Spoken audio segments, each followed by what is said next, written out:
ভিডিওর নিচে দেওয়া সাবস্ক্রাইব বাটনে ক্লিক করো, ক্লিক করে চ্যানেলটিকে সাবস্ক্রাইব করো এবং সাবস্ক্রাইব করার পরে এখান থেকে যে অল অপশান আছে অল অপশানে ক্লিক করো অল নোটিফিকেশান পাওয়ার জন্য। সাবস্ক্রাইব বাটনের ঠিক ডান দিকে লাইক বাটন আছে, যদি ভিডিওটি ভালো লেগে থাকে তাহলে লাইক করো, পাশে আনলাইক বাটনও দেওয়া আছে, যদি ভালো না লাগে তাহলে আনলাইক করো। তো চলো আমরা আজকের এক্সেলের ফর্মুলা সিরিজের পার্ট 6 সম্পর্কে আমরা আলোচনা করব। তো আমরা আগের দিনে লোয়ার ফর্মুলা পর্যন্ত আমরা আলোচনা করেছিলাম, তো আজকের আমরা প্রপার থেকে ইস নাম্বার পর্যন্ত ফর্মুলা নিয়ে আমরা আজকে আলোচনা করব। তো চলো বেশি কথা না বাড়িয়ে আমরা আমাদের ফর্মুলার দিকে এগিয়ে যাই। তো এই রকম অনেক ফর্মুলা শিখতে আমার চ্যানেলকে সাবস্ক্রাইব করে রাখবে সবাই। তো দেখো, প্রথম হচ্ছে আমরা প্রপারে চলে যাই। আচ্ছা, প্রপার ফর্মুলার ইউজ কী হয়? ধরো কোনো নাম বা কোনো টেক্সট যদি লেখা থাকে সেটাকে যদি আমরা প্রপার কেসে করতে চাই তাহলে আমরা প্রপারের ইউজটা করে থাকি। ঠিক আছে, প্রপার কেসে যদি আমরা করতে চাই তাহলে প্রপার ইউজটা করে থাকি। এবারে প্রপার কেস করার জন্য সিম্পলি এখানে কি করবে, একটা ফর্মুলা ইউজ করতে হয়। তো এই ফর্মুলাটা আমরা ফর্মুলা ট্যাবের মধ্যে যে টেক্সট আছে টেক্সটের মধ্যে গেলে আমরা এখানে পেয়ে যাই, এই যে প্রপার ফর্মুলা এখানে পেয়ে যাই। তো প্রপার ফর্মুলার ইউজটা কী করে হয় দেখো, equals to proper bracket open. এবার এখানে টেক্সট চাইছে, তো টেক্সট আমি এখান থেকে এরমভাবে দিয়ে দেবো, দিয়ে ব্র্যাকেট ক্লোজ করে দেবো। ব্র্যাকেট ক্লোজ করে দেওয়ার পর কিবোর্ড থেকে এন্টার চেপে দেবো। তো এন্টার চেপে দেওয়ার সাথে সাথে দেখবে এই নামটা প্রপার কেস হয়ে গেছে। প্রপার কেস বলতে কি? প্রপার কেস বলতে নামের যে নাম আছে প্রত্যেকটা যে ওয়ার্ড আছে প্রত্যেকটা ওয়ার্ডের প্রথম অক্ষর বড় হাতের হয়ে যাবে, সেটাই হচ্ছে প্রপার কেস। তো দেখো এখানে নামের প্রত্যেকটা অক্ষরের প্রথম অক্ষর দেখো বড় হয়ে গেছে, নাম পদবী দুটোই বড় হয়ে গেছে। এবার এটাকে ধরে নিচের দিকে ড্র্যাগ করে দিলে সবগুলো সেম টু সেম হয়ে যাবে। এছাড়াও তোমরা এইখানে যদি প্রপার কেস ইউজ করতে চাও তাহলে এখানে জাস্ট এখানে প্রপার লিখে দেবে, প্রপার এন্টার প্রেস করো, তাহলে এটাও প্রপার কেসে হয়ে গেছে। আমি আরেকটা দেখিয়ে দিচ্ছি, জাস্ট সেম সিলেক্ট করতে চাইলে সমান proper bracket open double inverted comma শুরু, নামের শেষে ডবল ইনভার্টেড কমা শেষ, ব্র্যাকেট ক্লোজ দিয়ে এন্টার, তাহলে দেখো এখানেও প্রপার কেস হয়ে গিয়েছে।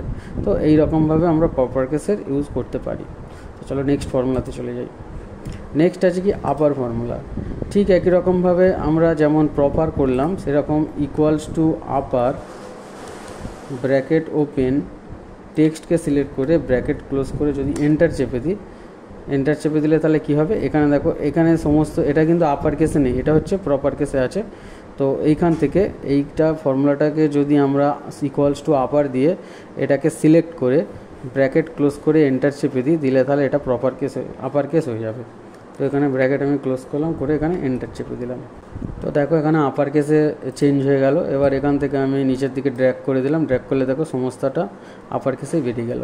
তো একই রকমভাবে আমরা এখান থেকেও আপার লিখে এখানে আপার করেও করতে পারি। এখান থেকে গিয়ে নামে গিয়ে এখানে ইকুয়াল টু সাইন দিয়ে UPPER bracket open inverted comma দিয়ে এখানে দেখো এই ফর্মুলা বারেও আমরা করতে পারি, ইনভার্টেড কমা শেষ কমা ব্র্যাকেট শেষ এন্টার, দেখো এখানে দেখো আপার কেস হয়ে গিয়েছে। তো এই রকমভাবে আমরা আপার কেস চেঞ্জ করতে পারি। চলো ফর্মুলায় চলে যাই। তারপর আছে দেখো ট্রিম ফাংশান। ট্রিম ফাংশানের সাহায্যে কী করা যায়? ট্রিম ফাংশানের সাহায্যে আমাদের যে টেক্সট থাকবে, নাম থাকুক আর যাই থাকুক, তার মধ্যে যে অতিরিক্ত স্পেস আছে স্পেসগুলোকে রিমুভ করার জন্য আমরা ট্রিম ফাংশান ইউজ করে থাকি। ধরো কোনো ক্ষেত্রে অফিসিয়াল কোনো ডেটা এলো যেগুলোর মধ্যে বেশি স্পেস আছে, এই স্পেসগুলোকে আমাকে তুলতে হবে, তখন আমরা এই ট্রিম ফাংশানের ইউজটা করব। তো ট্রিম ফাংশান করতে গেলে কী করতে হবে, সিম্পলি এখান থেকে equal to sign TRIM trim bracket open টেক্সটটাকে শুধু সিলেক্ট করে দিতে হবে, ব্র্যাকেট ক্লোজ করে এবারে এন্টার প্রেস করে দিতে হবে। এন্টার প্রেস করলে দেখো এখানে যে দুটো স্পেস ছিল সেটা একটা হয়ে গেছে। এবার নিচের দিকে এটাকে ধরে ড্র্যাগ করে দাও, দেখো এখানে যত অতিরিক্ত স্পেস ছিল সব স্পেসগুলো উঠে গিয়ে কিন্তু একদম স্পেস একটা করে হয়ে গিয়েছে। ঠিক আছে, এটা হচ্ছে ট্রিম ফাংশানের কাজ। অতিরিক্ত স্পেসকে রিমুভ করার জন্য আমরা ট্রিম ফাংশান ফর্মুলা ইউজ করে থাকি। চলো নেক্সট ফর্মুলায় আমরা চলে যাই। তো ফর্মুলাতে চলে গেলাম। পরবর্তী যেটা আছে সেটা হচ্ছে লেন্থ ফর্মুলা, লেন্থ। তো এখানে আমরা লেনকে যদি লেন্থ মানে যতটুকু লেখ আছে তার লেন্থটাকে যদি আমরা বার করতে চাই তো এখানে আমরা বার করতে পারি। এটা নাম্বারের উপরেও কাজ হয় এবং টেক্সটের উপরেও কাজ হয়। তো equals to LEN len bracket open টেক্সটটাকে সিলেক্ট করে ব্র্যাকেট ক্লোজ করো, ব্র্যাকেট ক্লোজ করে দেওয়ার পর এখান থেকে এন্টার প্রেস করে দাও। এন্টার প্রেস করে দেওয়ার পর এখানে দেখবে যতটুকু লেখা আছে তার টেক্সটের এটা বেরিয়ে যাবে। তো দেখো এখানে লেন্থ বেরিয়ে গিয়েছে, এখানে কম্পিউটার 1 2 3 4 5 6 7 8 বেরিয়ে গেছে। এবার এটাকে ধরে নিচের দিকে ড্র্যাগ করো, যেটা যতটা আছে ততটাই বেরিয়ে গেছে। আবার নাম্বারের উপরে করলে হবে, এটাকে টেনে দাও নিচের দিকে, দেখো নাম্বারটাও কাউন্ট করে দিয়েছে 1 2 3 4 5। তো একই ফর্মুলায় সব অ্যাপ্লাই হয়েছে। লেন্থ এখানে সিলেক্ট করে এই অ্যাপ্লাই হয়েছে, বোঝা গেল? তো চলো নেক্সট ফর্মুলাতে চলে যাই। এবার আসছে অর ফর্মুলা। অর ফর্মুলার কাজ কি? এখানে ফার্স্ট টার্মের মার্কস আছে, সেকেন্ড টার্মের মার্কস আছে। এবার আমরা অর ফর্মুলা দিয়ে এখানে ইউজ করব। তো এখানে আমি লিখলাম equals to or bracket open this cell less than, যদি 200 হয়, comma this cell less than যদি 400 হয়, তাহলে কী অ্যান্সার হবে? দেখো অর ফাংশান যে থাকে তার অ্যান্সার ট্রু এবং ফলসে দুটোতেই বেরোয়, ঠিক আছে? তাও এটাকে ধরে আমি নিচের দিকে ড্র্যাগ করে দিলাম। তো দেখো এখানে এই দুটোতে ট্রু বেরিয়েছে, এই দুটোতে ফলস বেরিয়েছে। কেন? কারণ এখানে আমার কন্ডিশানটা কী দেওয়া আছে একটু উপরের দিকে দেখো, যে এই সেলের সংখ্যাটা যদি 200 কম হয়, তাহলে এখানে 200 যদি কম হয় তাহলে এখানে ঠিক আছে 200 কমই আছে, এটা 400 কমই আছে, জন্য ট্রু বেরিয়েছে। আর এখানে দেখো কি আছে 500, এখানে 200, তাহলে এখানে কি এইটা কত? এটা 200 কম নয়, কিন্তু এটা তো 200 কম। এখানে একটা কন্ডিশান ঠিক থাকলেই কিন্তু এখানে ঠিক দেখাবে। আর এক্ষেত্রে দেখো দুটো কন্ডিশানই এখানে কি বলেছে, যে এইটা যদি 200 কম হয় এবং এইটা যদি 400 কম হয়, তাহলে এটা 400 কম নয়, এটা 200 কমও নয়, সেই জন্য এখানে দেখো ফলস দেখিয়েছে। দুটো কন্ডিশান যদি ভুল দেখায় তবে কিন্তু এখানে ফলস দেখাবে। যদি একটা কন্ডিশান ঠিক দেখায়, একটা কন্ডিশান ভুল দেখায়, তাহলেও কিন্তু ট্রু দেখাবে, যেহেতু এখানে অর আছে, এটা অথবা ওটা। এখানেও ঠিক দেখো সেম ক্ষেত্রে, এটাও 200 কম নয়, এটাও কিন্তু 400 কম নেই, সেই জন্য এখানে ফলস বেরিয়েছে। যদি আমি এখানে 200টাকে আমি এখানে যেহেতু প্রথমে ছিল 200, তো আমি এটাকে যদি আমি 150 করে দিই, তাহলে এটা কিন্তু অবশ্যই ট্রু হয়ে যাবে। তাহলে একটা কন্ডিশান মেনে চলছে, সেই জন্য এখানে ট্রু হয়ে গেল। আর এখানে দেখো দুটো কন্ডিশানই মানছে না, সেই জন্য এখানে কিন্তু ফলস হয়ে গেল, বোঝা গেল? তাহলে ঠিক এই রকমভাবে অর ফর্মুলাটা কাজ করে। অর ফর্মুলা আমরা পরে আমরা ইফ ফর্মুলার সাহায্যে অর ফর্মুলা কীভাবে ইউজ করে সেটা আমি তোমাদের পরে অন্য একটা ভিডিওতে দেখাবো। তো চলো নেক্সট ফাংশানে চলে যাই। নেক্সট হচ্ছে অ্যান্ড ফর্মুলা। আচ্ছা, অর ফর্মুলা যেটা আমরা শিখলাম, এবার হচ্ছে আমরা অ্যান্ড ফর্মুলা শিখব। তো equals to and bracket open this cell less than, যদি 200 হয়, আর দিস সেল লেস দেন যদি 400 হয়, তাহলে এখান থেকে প্রত্যেকটা অ্যান্সার কী হবে? দেখো এখানে ট্রু বেরোলো, এখানে ট্রু বেরোলো, এগুলো কেন ফলস বেরোলো? এইটা দেখো এখানে হচ্ছে কি 100, তাহলে এটা 200 কম আছে, এটা 400 কম আছে, ট্রু বেরিয়েছে। এটা কিন্তু 200 কম, 400 কম আছে, এটা কিন্তু 200 কম নেই, তাহলে একটা কন্ডিশান এখানে ঠিক, একটা কন্ডিশান ভুল। অ্যান্ড ফর্মুলার ক্ষেত্রে কী হয়, একটা কন্ডিশান ঠিক, একটা কন্ডিশান ভুল থাকলেও কিন্তু ফলস দেখাবে, যেহেতু অ্যান্ড আছে। অরের ক্ষেত্রে আমরা কি দেখলাম কিছুক্ষণ আগে, যে দুটোর মধ্যে যদি একটা কন্ডিশান ঠিক থাকে, একটা কন্ডিশান ভুল থাকে, তাহলে ট্রু দেখাবে। আর এটা ঠিক, এটার উল্টোটা, এখানে দুটো কন্ডিশানই তোমার ঠিক হতে হবে। আর এখানে দেখো কোনো কন্ডিশানই এখানে মিলছে না, সেই জন্য এখানে ফলস দেখাচ্ছে। এখানেও কোনো কন্ডিশান ঠিক হচ্ছে না, একমাত্র যদি দুটো কন্ডিশান ঠিক হয়, এখানে ধরো আমরা বসিয়ে দিলাম 300, আর এখানে দেখো তবু এখানে ফলস দেখাচ্ছে, এখানে আমরা বসিয়ে দিলাম 100, তাহলে দেখো এখানে ট্রু হয়ে গেল, দুটো কন্ডিশান মিলে গেল। একটা কন্ডিশানের হেরফের হলেই এখানে আমি 201 বসিয়ে দিলাম, তাও দেখো এখানে ফলস দেখাচ্ছে, যেহেতু এখানে কী ছিল 200 কম, এটা কিন্তু অতি অবশ্যই 200 কম হতে হবে। যদি তুমি এটাকে 200 করো তাহলে কিন্তু এখানে ফলস দেখাবে, কিন্তু 200 সমান এখানে বলেনি, সেই জন্য এখানে ফলস দেখাবে, ঠিক আছে? তো এইগুলো তোমাকে একটু ভালো করে করতে হবে। তো পরে আমি ইফের সাহায্যে অ্যান্ড ফর্মুলা কীভাবে ইউজ করা হয় সেটা একসাথে দেখাবো। তো অ্যান্ড ফর্মুলাটা একটু ভালো করে এটা প্র্যাকটিস করে নেবে। অ্যান্ড এবং অর কিছুক্ষণ আগে অর শেখালাম। তো চলো নেক্সট ফর্মুলায় চলে যাই। আচ্ছা, পরে যেটা আছে সেটা হচ্ছে রিপিট ফর্মুলা। রিপিট ফর্মুলা কি? রিপিট বলতে কোনো সেলের মধ্যে এই একটা টেক্সটকে যদি বারবার রিপিট করতে চাও, তাহলে রিপিট ফর্মুলা আমরা ইউজ করে থাকি। ধরে নাও এখানে নাম আছে, নাম্বার আছে, নামের উপরেও আমরা এটা অ্যাপ্লাই করতে পারি, নাম্বারের উপরেও আমরা এটা অ্যাপ্লাই করতে পারি। ঠিক আছে, তা প্রথমে আমি নামের উপর অ্যাপ্লাই করে দেখিয়ে দিই। তো এখানে ফর্মুলা কোথায় যাব, এখান থেকে ফর্মুলাসে যাব, ফর্মুলা থেকে টেক্সট থেকে এই যে রিপিট ফর্মুলা এখানে আমরা করে থাকি। তো এখান থেকে রিপিটে আমরা যদি ক্লিক করি তো রিপিট ফর্মুলাটা দেখো এখানে চলে এসছে। এছাড়াও আমরা এখানে ডাইরেক্টলিও করতে পারি, equals to repeat bracket open, text চাইছে তাহলে টেক্সট হিসাবে আমরা এটা দিয়ে দিলাম, কমা দিয়ে দিলাম। এবার বলছে নাম্বার টাইমস, কত নাম্বার, আমি এখানে কমা দিয়ে দিলাম 4 টাইমস দিয়ে দিচ্ছি। এখানে কমা আমি 4 টাইমস দিয়ে দিলাম, ব্র্যাকেট ক্লোজ করে দিলাম, ক্লোজ করে এখানে এন্টার প্রেস করে দিলাম। তাহলে দেখো এখানে এই নামটা দেখো 4 বার চলে এসছে। ঠিক আছে, এবার তুমি যদি এখানে নাম্বারের পরে কমা দিয়ে দাও তাহলে দেখো এখানে কমা চলে আসবে। ঠিক আছে, কমা চলে এসছে। বা এই নাম্বারের পরে যদি তুমি একটা স্পেস অ্যাড করে দাও তাও এখানে দেখো প্রত্যেকটা নামের মধ্যে এখানে স্পেস নিয়ে নেবে।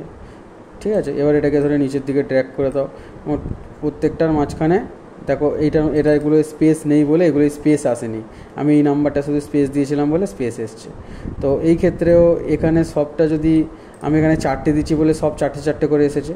এবার আমি এগুলোকে সমস্ত ডিলিট করে দিলাম। ডিলিট করে দেওয়ার পর এখানে দেখো আমি লিখছি equals to REPT bracket open text comma 2 bracket close enter, তাহলে 2 বার চলে এসছে। আবার যদি তুমি এখানে স্পেস দিয়ে দাও দেখো চলে এসছে। ঠিক আছে, তো এইরকমভাবে প্রত্যেকটা আসবে। এবার এটা নাম্বারের উপরে হবে, নাম্বারের উপরে অ্যাপ্লাই হবে, তাহলে equals to REPT bracket open, এটা দিয়ে দাও টেক্সট হিসাবে। এখানে যাওয়ার পর কমা দিয়ে দাও, কমা দেওয়ার পরে এবার এখানে 5 টাইমস লিখে দাও, লিখে এখান থেকে ব্র্যাকেট ক্লোজ করো, এন্টার চেপে দাও। দেখো এটা 5 টাইমস চলে এসছে, 25, এটাকে ধরে নিচের দিকে ড্র্যাগ করে দাও, দেখো নাম্বারগুলো সব রিপিটেড হয়ে চলে এসছে। তো রিপিট ফর্মুলার কাজ তোমরা বুঝতে পারলে, পরপর চলে এলো। তো এইবারে আমরা এখানে যদি প্রত্যেকটার ক্ষেত্রে যদি একটা করে স্পেস দিয়ে দিই, এখানে দেখো প্রত্যেকটা নামের পরে আমরা একটা করে স্পেস দিয়ে দিচ্ছি। স্পেস দিলে কী হয় এবার দেখা যাক। স্পেস দিয়ে দাও, এখানে নামের ক্ষেত্রে স্পেস দিয়ে দাও, এখানে নামে কমা দিয়ে দাও, এখানে নামে কমা দিয়ে দাও, এখানে নামে হ্যাশট্যাগ দিয়ে দাও, এখানে নামের ক্ষেত্রে অ্যান্ড দিয়ে দাও, দেওয়ার পর এবার এটাকে এখান থেকে নিচের দিকে টেনে দাও। দেখো তাহলে যেখানে যেমন দিয়েছিলাম সেখানে তেমনই চলে এসছে, যেখানে স্পেস দিয়েছিলাম স্পেস চলে এসছে, যেখানে কমা দিয়েছিলাম কমা চলে এসছে, যেখানে হ্যাশট্যাগ দিয়েছিলাম হ্যাশট্যাগ, যেখানে অ্যান্ড দিয়েছিলাম অ্যান্ড চলে এসছে। ঠিক আছে, তো রিপিট ফর্মুলা ঠিক এই রকমভাবে কাজ করে। আচ্ছা, তারপরে আমরা চলে যাই পরের ফর্মুলাতে। তো আজকের যে ফর্মুলাটা লাস্ট শেখাতে যাচ্ছি সেটা হচ্ছে ইচ নাম্বার ফর্মুলা। তো ইচ নাম্বার ফর্মুলা কীভাবে কাজ করে দেখে নাও। আচ্ছা, ইচ নাম্বার ফর্মুলা, আমরা কোনো সংখ্যাকে যদি নাম্বার বা টেক্সট যাচাই করার জন্য আমরা ইচ নাম্বার ফর্মুলাটা ব্যবহার করি। তার আগে আমি একটা কথা বলি, ধরো আমি এখানে 55 লিখলাম। ঠিক আছে, তাহলে বাই ডিফল্ট যদি আমি একটা নাম্বারকে সেলের মধ্যে লিখি সেটা কিন্তু ডান দিকে চলে যায়, সেটা কিন্তু নাম্বার। এবারে যদি আমি একটা সংখ্যাকে যদি কোটেশন একটা সিঙ্গেল কোড দিয়ে 55 লিখি সেটা কিন্তু টেক্সট হয়ে যায়। ঠিক আছে, তো এখন যদি আমি এইটাকে রাইট সাইডে ট্রান্সফার করে দিই, এখান থেকে এররটাকে তুলে দিই, এটাকে যদি আমি রাইট সাইডে ট্রান্সফার করে দিই তাহলে কি হয়, দুটোর মধ্যে চিহ্নিতকরণ খুব মুশকিল হয়ে যায় যে কোনটা কী নাম্বার। দুটোই একই রকম দেখতে, এটা আমাদের বোঝার ক্ষেত্রে খুবই অসুবিধা হয়। তখন আমরা ইচ নাম্বার ফর্মুলার সাহায্যে কিন্তু এটা করতে পারি। ঠিক আছে, equals to each number bracket open, এবার ভ্যালু চাইছে তাহলে এখানে ভ্যালুটা দিয়ে দেবো, ভ্যালু দিয়ে ব্র্যাকেট ক্লোজ করব, ব্র্যাকেট ক্লোজ করার পর এন্টার মারবো। তো এখানে ব্র্যাকেট ক্লোজ করে এন্টার মেরে দিলাম, দেখো এখানে ট্রু আসছে। এবার এটাকে ধরে আমি নিচের দিকে যদি ড্র্যাগ করি তো কি আসছে, এটা ফলস আসছে। কেন? কারণ এখানে সিঙ্গেল কোড আছে। যখন আমরা একটা সিঙ্গেল কোড বসাই তখন এটা কিন্তু টেক্সটে কনভার্ট হয়ে যায়, তখন কিন্তু এটা নাম্বার থাকে না। এখন যদি আমরা এই কোডটাকে তুলে দিয়ে যদি বাইরে ক্লিক করি, এটা দেখো ট্রু হয়ে গেল। আর এটারও আগে যদি আমরা সিঙ্গেল কোড বসিয়ে দিই তাহলে এটা দেখো ফলস হয়ে গেল। আবার এটাকে আমি ডান দিকে সরিয়ে দিলাম, এখান থেকে ছোটো একটা এরর আছে, এররটাকে তুলে দিলাম, তাহলে দেখো এটা ফলস। যেহেতু এটা টেক্সট এর এখানে কোড আছে সেহেতু এটা ফলস, এটা টেক্সট, এটা নাম্বার নয়। এটা যেহেতু নাম্বার সেটা এখানে ট্রু দেখাচ্ছে। তো এই রকমভাবে নাম্বার চেনার জন্য আমরা ইচ নাম্বার ফর্মুলাকেও ব্যবহার করতে পারি। এইটাকে আমরা বড় ফর্মুলার মধ্যেও ব্যবহার করতে পারি, ঠিক আছে। এখানে একটা বড় ফর্মুলা ইউজ করা হয়েছে, তো এখানে দেখো যে একটা এরর এসছে, একটা ফর্মুলা ইউজ করার পরে এখানে একটা এরর এসছে। তো এই এররটাকে যদি আমরা রিমুভ করতে চাই তো কি হবে? এররটাকে রিমুভ করার জন্য সিম্পল আমরা ফর্মুলাতে এখানে যে সার্চ ফর্মুলা ইউজ করা হয়েছে সেখানে আমরা লিখে দেবো ইচ নাম্বার।